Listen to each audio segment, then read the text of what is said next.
Bonjour Afolake. Hello Anan. How are you doing? Very well, thank you. Great. Good morning. Jerry. How Bonjour, are you? comment vas-tu? Yes. What's been happening in the world Alors, of travel?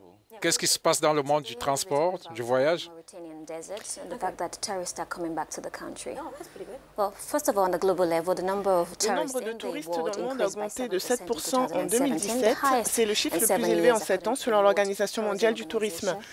L'augmentation a été principalement tirée par l'Europe avec une augmentation de 8%, en particulier en Méditerranée. Cela est dû au niveau mondial de la reprise économique et à la forte demande de nombreux marchés émetteurs traditionnels et émergents, a déclaré l'institution.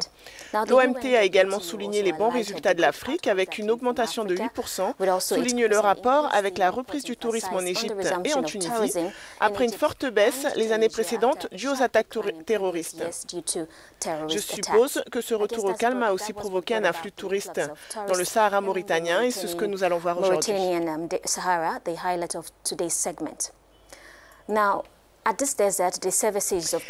Au désert, les services de chameaux sont très demandés à cette période, notamment par les touristes français. Après 7 années de calme dans le secteur du tourisme en raison de l'insécurité, les voyageurs français sont de retour à Adrar, dans le nord-est du pays.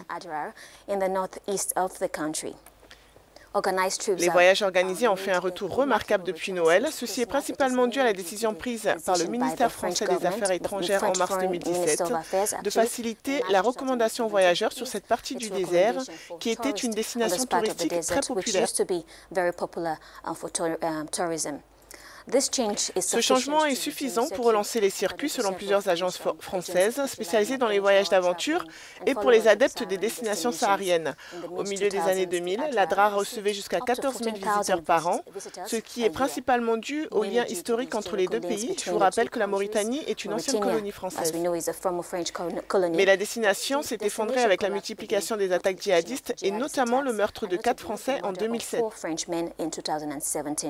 Le pays a été classé zone rouge par la France en 2010. La région est récemment revenue à une zone orange, ce qui encourage certains tour opérateurs à revenir. Depuis Noël, des vols directs ont de nouveau été opérés de Paris à Attar, la capitale de la région. Chez ce prestataire de service, par exemple, qui est un prestataire de services de voyagistes, beaucoup a été mis en place pour accueillir les voyageurs. Écoutez. Sur le premier vol, par exemple, où il y avait 147 clients, nous avons réussi à faire tourner une quarantaine de voitures de 4x4.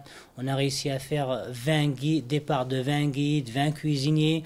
Les équipes chamelières étaient au moins à une bonne quinzaine d'équipes chamelières réparties sur les points de départ.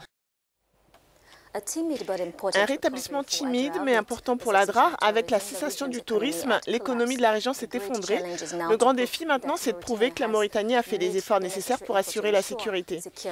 À cette fin, le secteur s'appuie sur les vastes dispositifs mis en place par les autorités. On dit que des douzaines de gendarmes patrouillent les routes du circuit tout le temps. À 80 km d'Attar, dans l'ancienne ville caravanière de Chinguetti, qui est classée au patrimoine mondial, les habitants attendaient avec impatience ce retour des touristes. Chinguetti ressemblait à une ville fantôme, mais aujourd'hui, les ruelles sablonneuses de la vieille ville sont de nouveau vivantes.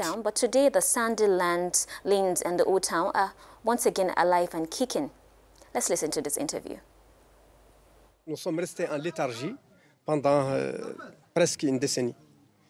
Maintenant que le premier charter est arrivé, on voit que la ville commence à revivre.